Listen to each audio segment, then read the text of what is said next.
أعوذ بالله من الشيطان الرجيم.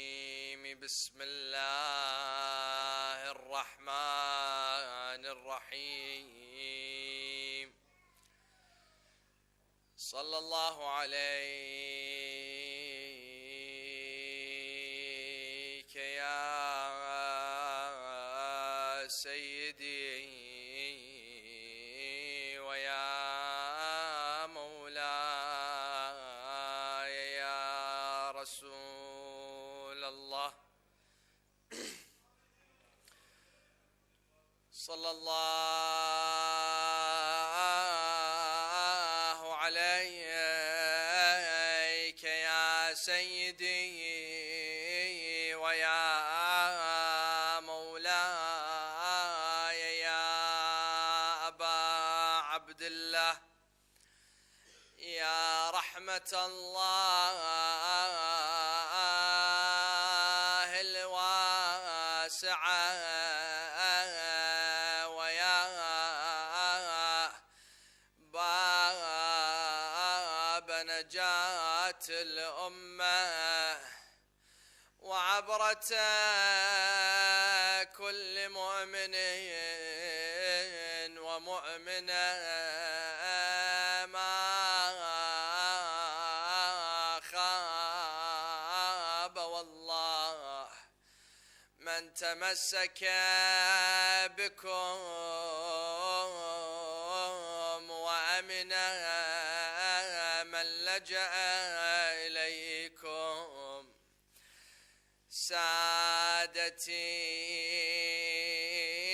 يا ليتنا كنا معكم فنفوز معكم فوزا عظيما.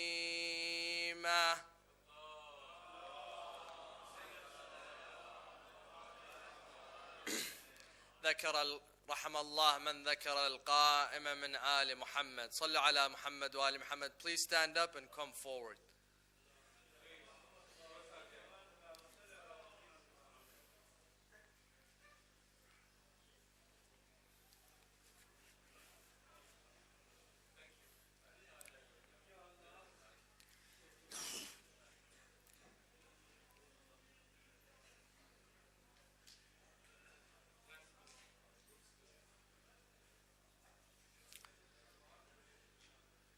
أثبتكم على الصراط أشدكم حبا لآل محمد. صلوا على محمد وآل محمد.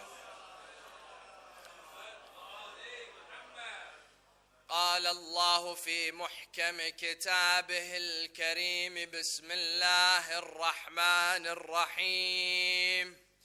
هنالك دعا زكريا ربه قال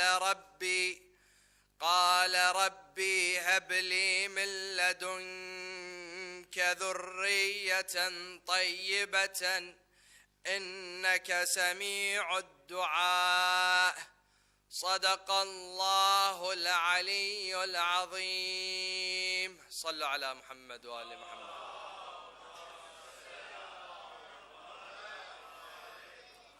The neighborhood watch. Is this the duty of a parent? To be the neighborhood watch, to try to figure out every single thing that happens in the life of his child? Is it the duty of a parent to become a surveillance camera in the life of his parent? Is it the duty of a parent to download applications just to figure out where his child is going or coming? Should a parent go and search in the computer of his child, and the phone of his child, and the drawers of his child, where she or he might be holding and having in their possessions? This is on one side to the extreme right, and to the extreme left we have parents that their existence and non-existence and the life of their children is equal and equivalent. There are some parents that try to become Inspector Gadget and try to figure out everything in the lives of their children. They try to become the next Sherlock Holmes, to try to investigate everything in the life of their sons and daughters. But Islam says that the middle ground is the best place for a person to stand. خَيْرُ الْأُمُورِ أَوْسَطُهَا. You don't have to become Sherlock Holmes, and you don't leave and abandon your children for them to roam freely, to live freely without anyone teaching them how to live as proper Muslims, not just in the United Kingdom and in the West, but in general, everywhere that they go, they should live as a Muslim before anything. Have you seen a lioness when it gives birth? It follows its baby cubs everywhere that they go. It teaches how to hunt, how to take over a prey. But at times comes that this lioness lets its cubs roam freely as well, to learn what life truly is on their own. If you see the parent or the lioness leaving her cubs at moments where she needs to be protecting her children, they will become prey of predators in the jungle. If she is always with them, they will never experience life. So there has to be a middle ground, brothers and sisters. The first thing as parents must realize that once you came from the Middle East, once you came from Asia and you came to this country, the similarities of your culture, the Pakistani culture or the Afghani culture or the Iranian culture or the Iraqi culture, which country that you have come from, the similarities are zero. The cultures that your children are seeing in this country are zero in similarities with the cultures that you had when you were growing up and in the days of your adolescence. Your adolescence when you grew up in Pakistan is nothing alike or similar to the culture and the days that your youth and your children are growing up in this country when they are growing up in this country. The most simple example is that when you grow up in the Middle East as a young man or a young woman, you don't dare to look in the eyes of your parent. If you are a young man, you don't dare to look in the eyes of your father. If he's speaking, you cannot speak. If he stands up, you have to stand up. If he's walking, he must walk ahead of you. But most importantly, even if there is something wrong in the family, you have no say-so. You can't speak. But in this country, it is absolutely the opposite. In this country, they teach you from kindergarten or first grade, if your father or mother raises their voice, you can call us and we'll find you a new family. We'll find you a bigger home. We'll find you a better home. Placing these thoughts in the minds of your children as soon as you have reached this destination in this country. As soon as they start to go to school to be educated, these are the means of education.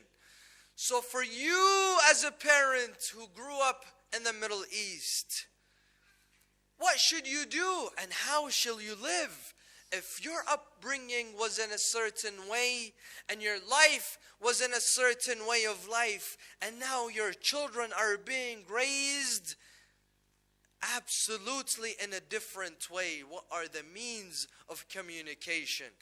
In the Middle East, if you raise your voice a little bit over your father, there's a slap coming really quick. Here, if you spank your child, you will be arrested and you will be imprisoned and your child will be taken away. There has to be a means of communication. There has to be a way that we can relate to our children and our children can communicate and relate with us. Sallu ala Muhammad wa ali Muhammad. If we examine the life of every teenager in the West today, we will see that every single one of them, they have two personalities. One personality that pleases mother and father when they are at home, and there is another personality that pleases their friends and their lads in the university. They're double agents. Every single one of them can take the role of James Bond and have a movie in the movies. Why? Because their parents teach them and expect from them to live a certain way of life, and society expects a different way of life. When they go home, there is culture and religion, even though the child is still not understanding which one is my religion, which one is my culture. They are confused whether this is my religion or is this culture. This is one thing that is destroying our youth today. The first thing is that they don't understand and they cannot differentiate which is religion and which is culture when they are at home. If she sees her mother not wearing hijab at home, she doesn't know whether hijab is culture or it is religion. If the father isn't praying at home, he doesn't know, is this culture or religion?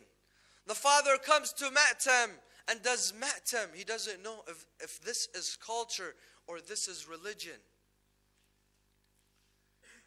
We have to relate to our children, because we are living in a society that they have to please two people at home, mother and father, and then 600 or 700 or 800 teenagers their age when they go to school or they go to university.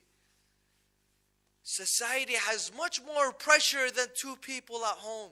Society has a much greater force than what parents can do. So if parents cannot relate and communicate, then it will just break the weaker opposition and have only one identity when they grow up. They grow up, they have left the religion and they have left their deen. They have started a life where they cannot differentiate religion, faith, culture, and anything in life. Thus we see there are teenagers today amongst us. He comes to Ma'tam, but he's still doing drugs. He comes to Majalis, but he's selling drugs.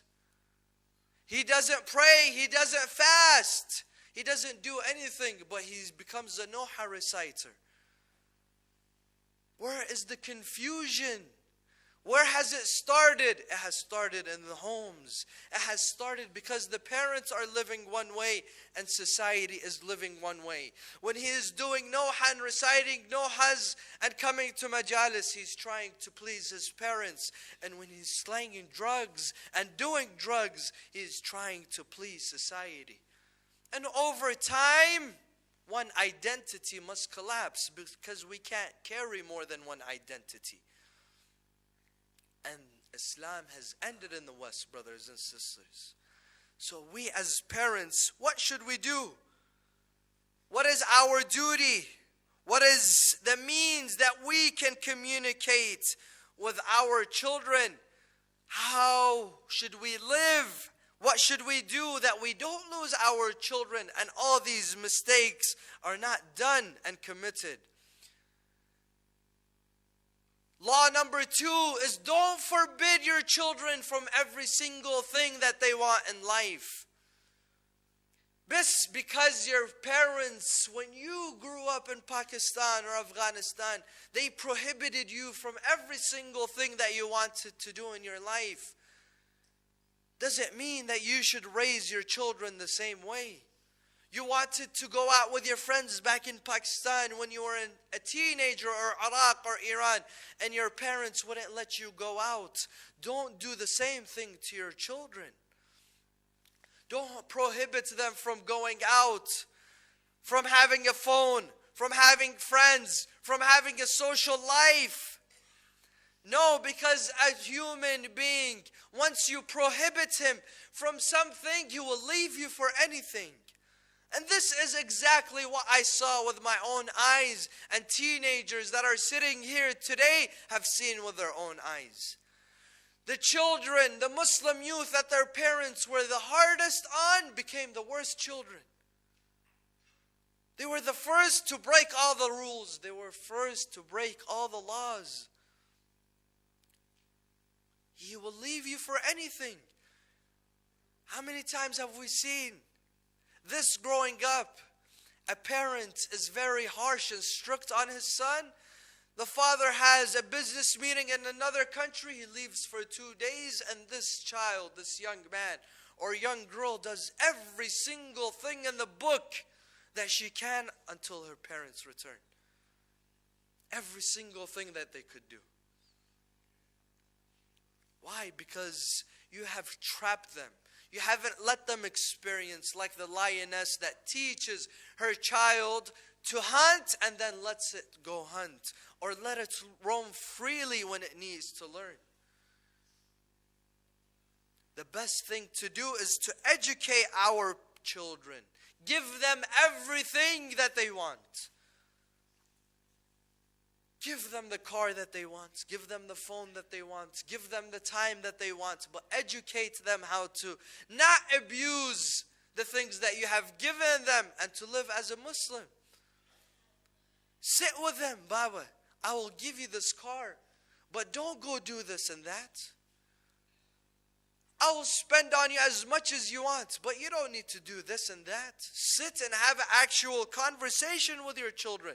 How many of us can recall and reminisce his father sitting with him and talking to him about his adolescence or his teenage years? As a son, giving him advice of the opposite gender, or as a daughter, how to communicate and live amongst the opposite gender. And not as soon as one meets the other, they will succumb and break down. Very minimal of us can recall and say that our parents have taught us how to do these things in our life. Thus, when you come from abroad, you have a teenager, within days, he has become culture shocked and you have lost him. He doesn't know what's going on. Back home, it was something else. And now, today, it is something else. And of course, just like the son of Nuh, who did not please his father and the religion of his father, he pleased whom? He pleased society, because society has a much greater force and a much greater gravity pull to it. I will please my friends. There are 20, 30, 40 of them. And my parents are only 2. What do they know from living in the West? He's an old man. He's a gray man. She's old and she's wrinkled. What does she know from my life today? She doesn't know anything. She doesn't know of my life experiences. There is no communication and everything falls down and breaks. So it's not right to prohibit your children from everything. And the parents that do give everything to their children, it is not right to give them everything as a sign of love, but leaving them when they need you. When you give your child, don't abandon him or her. When you give your child everything that he needs in life, don't just leave. You have given him or her a phone. And this phone today, they can connect with people all around the world. How do you think children and youth from the United Kingdom are having connections with such groups as ISIS and leaving the United Kingdom and flying all the way to Syria to carry a weapon and to kill? It's through the telephone. It's through the internet that you bought for him and you left him and you abandoned him. Don't buy him everything and abandon him. Give him everything and abandon him. And don't prohibit him from everything. Buy him everything and teach him to become a good Muslim and how to not abuse the things around him. When a person gives everything and leaves and abandons everything, and that child's life, that teenager's life becomes an abuse. Becomes an abuse. They have their phone. They abuse this privilege because their parents haven't taught them how to use it. This girl, she has her phone, and every single second she's taking a selfie and showing it. She's taking another selfie and showing it. To whom? To people who are not, she's not supposed to be showing. Why? Because there is no one there to tell her, my daughter, this is not right. He bought her the telephone. He's paying the bill, but he's not telling her how to use her telephone. He bought her a Macintosh laptop with a camera. He paid for it, and he bought a 1-year warranty. But he didn't teach his daughter or his son how to use this commodity, how not to abuse it. Thus today we see our children, they communicate with each other. Even if he's sitting next to him, he's still texting him. His parents can't reach him unless they're texting him. You can't communicate to each other in normal ways. You want to know where someone is, you have to go on his Snapchat, press on his name, and you'll find out where he is. All types of communications are destroyed today because communication did not start at home. It didn't start with mom and dad. Mom and dad had neglected. They thought, we come to this country, we'll work day and night, we'll just give them a better future. They forgot that I still have to raise this child. This child is not a tree. Even if a tree, you don't water it, it will die. The means of communication to raising this fruit, your child, the water is communication with your children. If you don't communicate, this tree will die. This fruit will die. Sallu ala Muhammad wa ali Muhammad.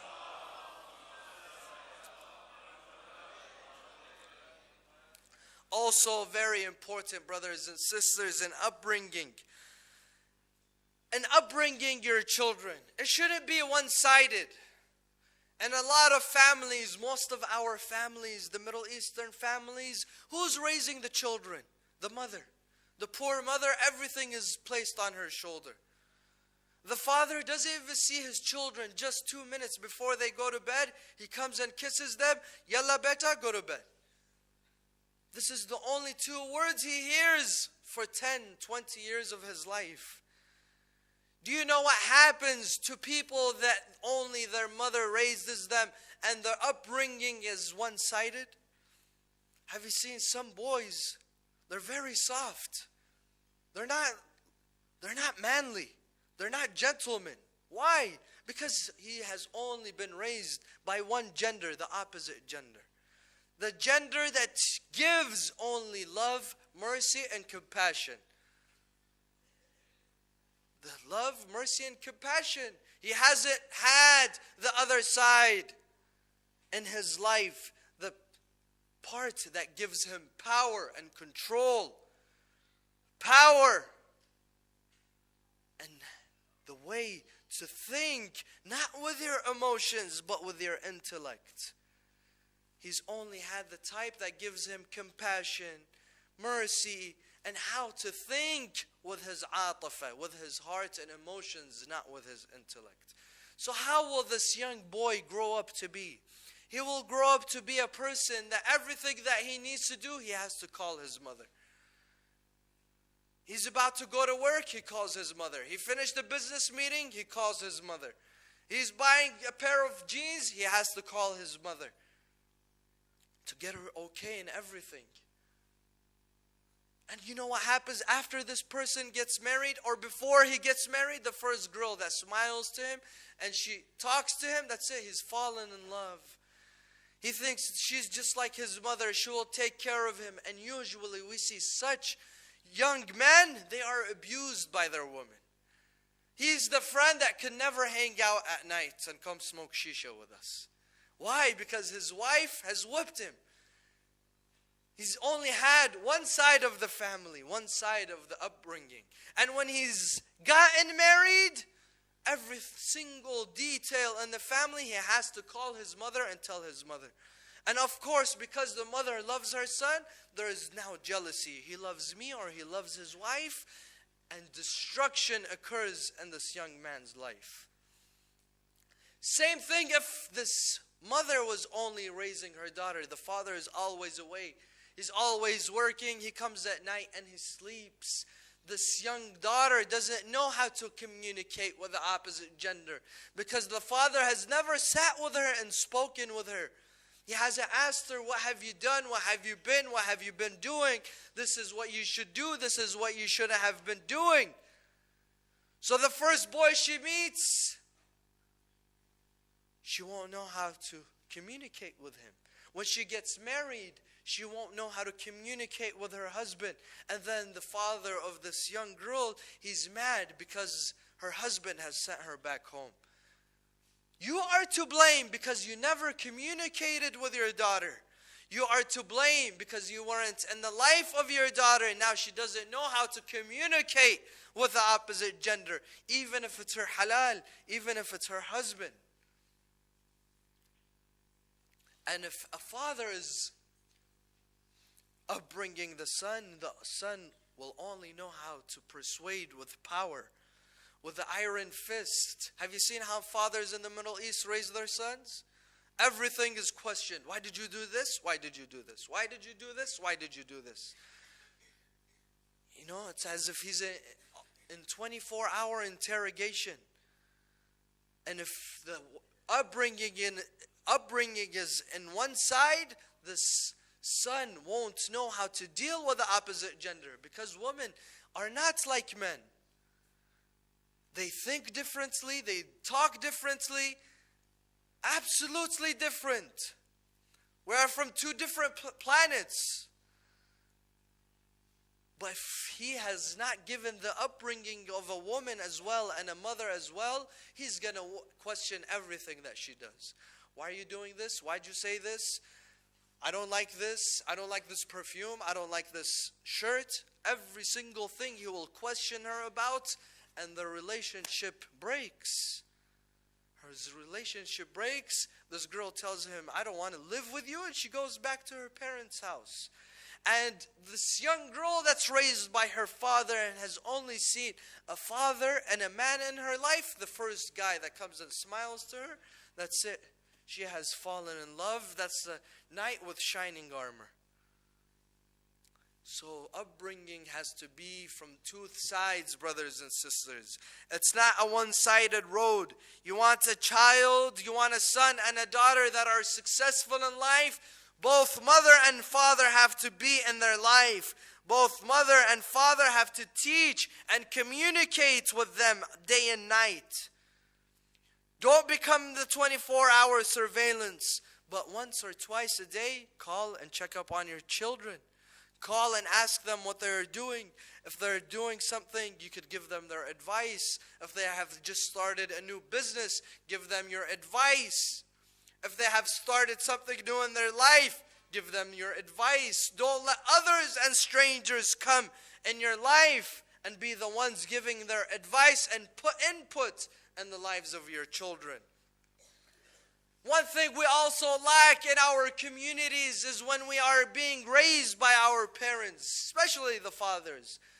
From the moment we open our eyes to the moment we become grandfathers ourselves, our father hasn't carried us and kissed us and told us, I love you. I love you, my son.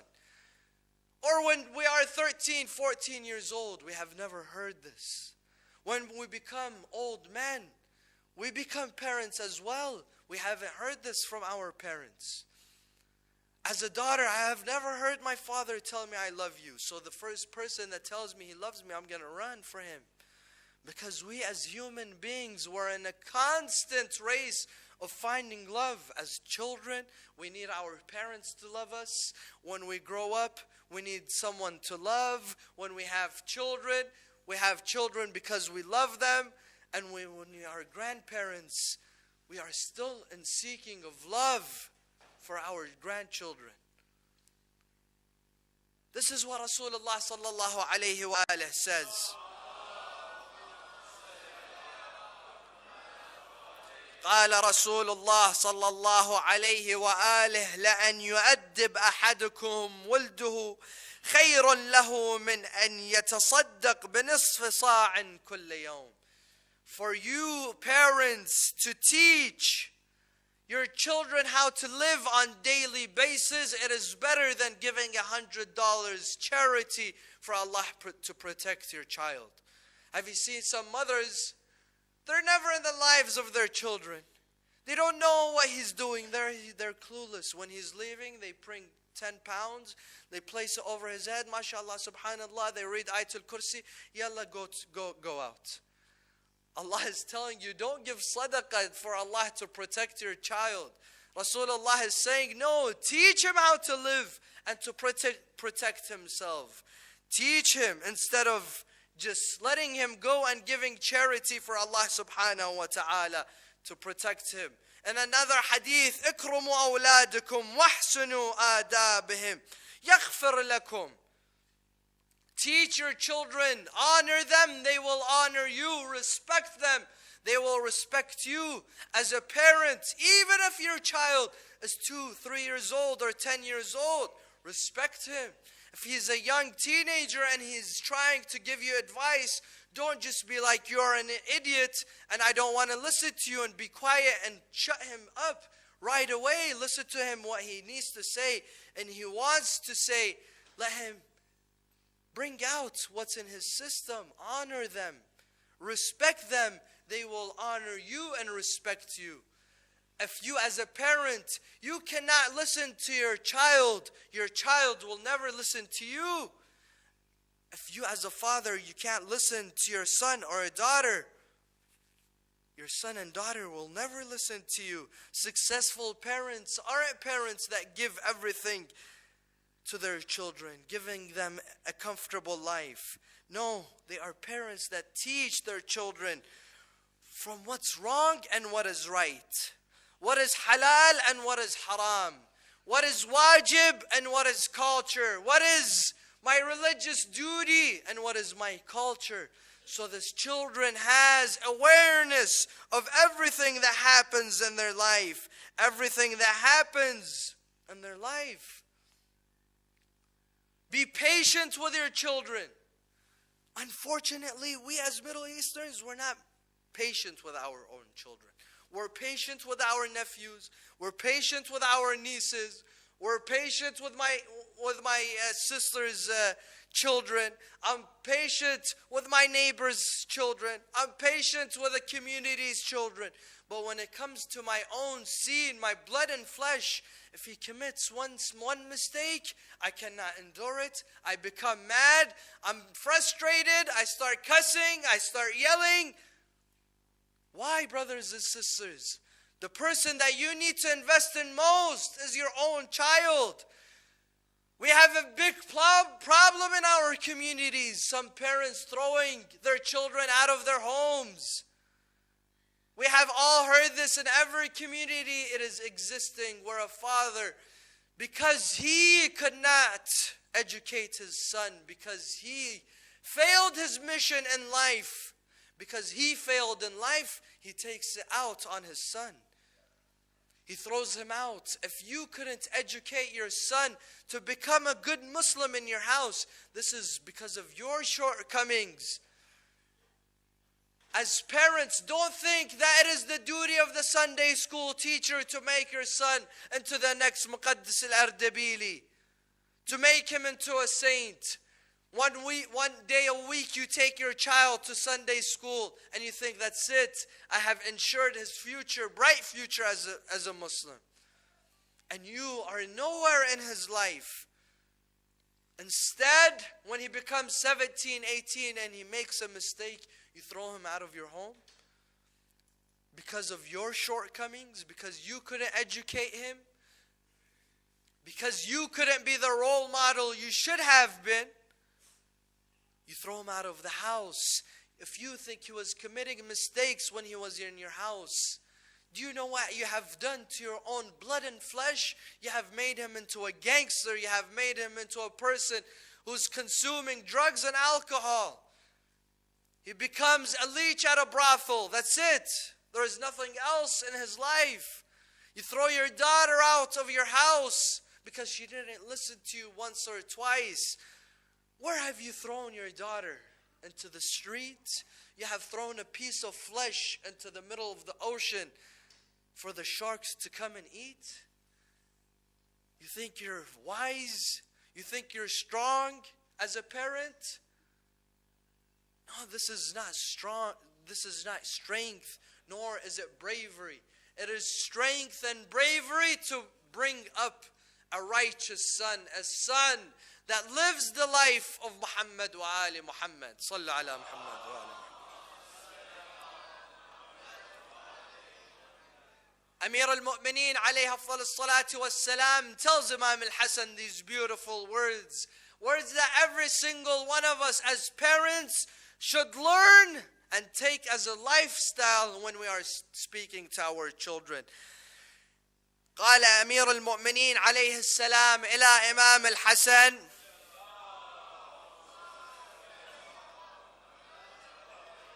وجدتك بعضي بل وجدتك كلي حتى كأن شيئا لو أصابك أصابني وكأن الموت لو أتاك أتاني. Oh my son Hassan, I sat and I thought to myself that you are a part of me. Then I realized that I do not exist without my son. My whole existence, my name, my existence, my heritage, everything is in my son, the person that's standing before me. Thus I realized if something hurts you, as if it has hurt me. As if death came to you, death came to me. How many of us speak to our children like this? For us to expect our children to speak to us parents the same way. But these are the teachings of Amir al-Mu'mineen. This is the lifestyle of Ahlul Bayt. Rasulullah sallallahu alayhi wa alayhi would stand up every time. Every time that Fatima alayhi salam would enter his home, stand up for her out of respect and kiss her hand. Kiss her hand every night before she went to bed and he went to bed. He would go kiss her and tell her, Ya Fatima, I love you. And he would stand before the Muslims and say, I have only one daughter and I love this daughter. Fatima bid'atun minni. Fatima is a part of me. If something happens to Fatima, as if it happened to me, if someone breaks the heart of Fatima, has broken my heart. If someone makes Fatima happy, as if she has made me happy. Do we as parents show the same affection to our children? If something is affecting your child, you see him, that he's depressed, he's always down. Have you went to him and asked him, what is wrong with you? Is something hurting you? Because I am also in pain to see you that you have been in pain. Moreover, the Prophet says, مَنْ كَانَ عِنْدَهُ صَبِي فَلْيَتَصَابَ لَهُ. More than just telling them that you love them. If you have a son or a daughter who's 5 years old, even if you're a professor, act like a 5-year-old child. Even if you're a physician, put your occupation aside and become a 5-year-old child.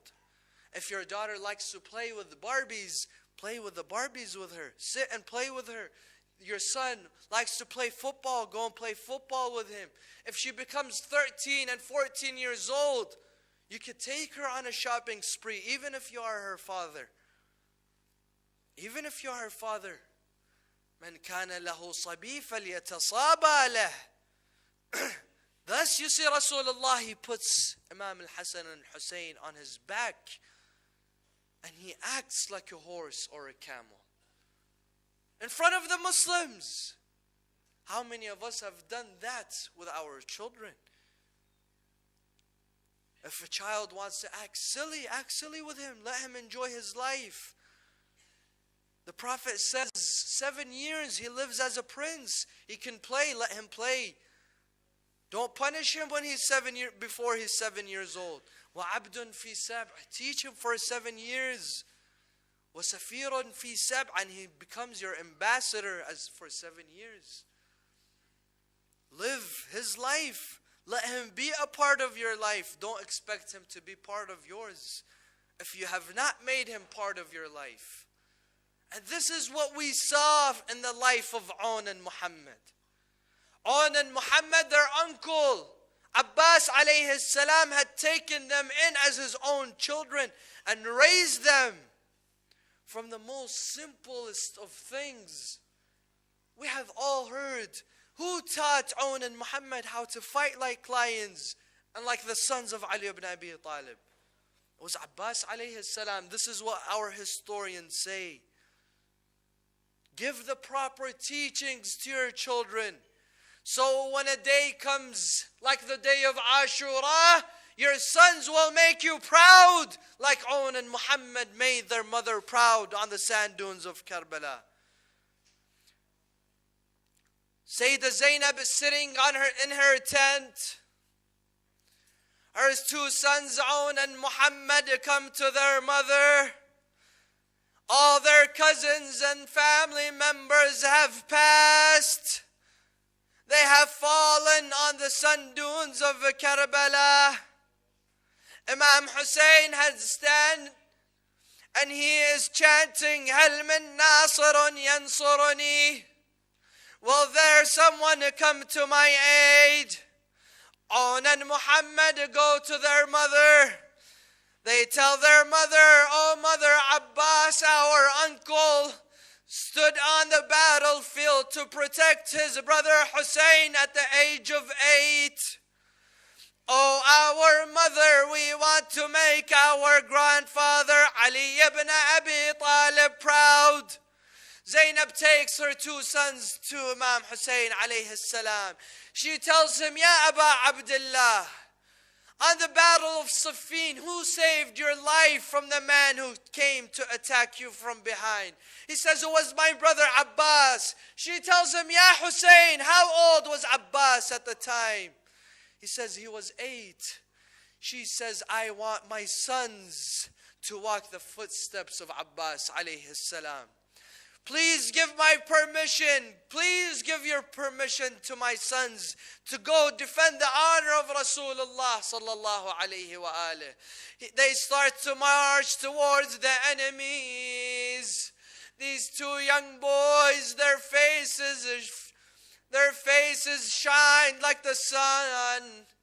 When Umar ibn Sa'd saw them, he told his soldiers, whose sons are these? They told him, these are the sons of Aqila Zainab. He told his soldiers to surround them. These two young men were surrounded. They were hit by spears. They were hit by arrows. One of them, his shoestring broke. He went to go down to fix his shoe. One of the enemies of Allah came from behind and hit him on his head. He fell to the ground. His younger brother held him to his chest, trying to carry him to safety. Another enemy of Allah came to him and hit him on his head. They both fell to the ground. They are giving their last breaths, but they raised their voice, Assalamu alayka ya Aba Abdullah. Imam Hussein ran to them. He ran with Abbas alayhi salam, carried them to the tent of their mother. He didn't know what to tell Zainab alayhi salam. He knew that Zainab in hours, she will see even her brother Hussein on the sand dunes of Karbala. Within hours, she will be in chains. Within hours, the enemies will be hitting her. They will be cursing her father. He stands at the door of the tent. He sees Zainab standing in prayer. She says to Allah, "Oh Allah, I want to thank you. I want to thank you that you gave me the honor to give my sons in the cause of Hussein. Assalamu alayka ya Aba Abdullah. Assalamu alayka ya ibn Rasulullah. Inna lillah wa inna ilayhi raji'un. وسيعلم الذين ظلموا أي منقلب ينقلبون والعاقبة للمتقين. صلوا على محمد وآل محمد.